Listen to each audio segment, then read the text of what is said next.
তৈরি হয়ে গেল কাজল স্মৃতি স্কুল ফুটবলে ফাইনালের তালিকা। 17 দলীয় আসরের ফাইনালে পৌঁছে গেল দুই চির প্রতিদ্বন্দ্বী এসটিএম স্কুল এবং ত্রিপুরা স্পোর্টস স্কুল। আগামী 13 এপ্রিল খেতাব যুদ্ধে মুখোমুখি হবে এই দুটো দল।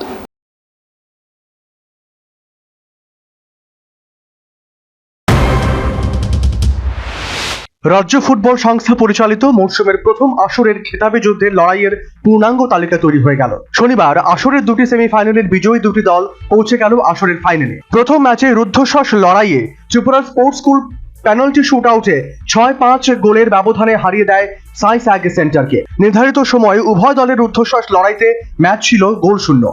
অতিরিক্ত সময়েও পরিবর্তন হয়নি গোল লাইনের।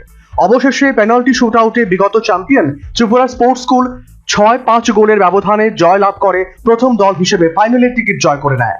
অন্যদিকে দিনের দ্বিতীয় ম্যাচটিতে এসডিএম স্কুল রুদ্ধশ্বাস লড়াইকে 1-0 গোলের ব্যবধানে কাতলামারাকে হারিয়ে ফাইনালে পৌঁছায়। বিজয় দলের পক্ষে 44 মিনিটে জয়সূচক গোলটি করেন শান জমাতিয়া, যার কারণে তৈরি হয়ে যায় চলতি ঘরোয়া ফুটবল মরশুমে প্রথম আসরের ফাইনালের তালিকা।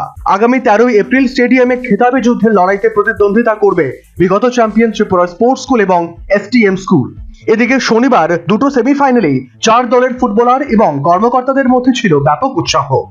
Bureau report, news vanguard.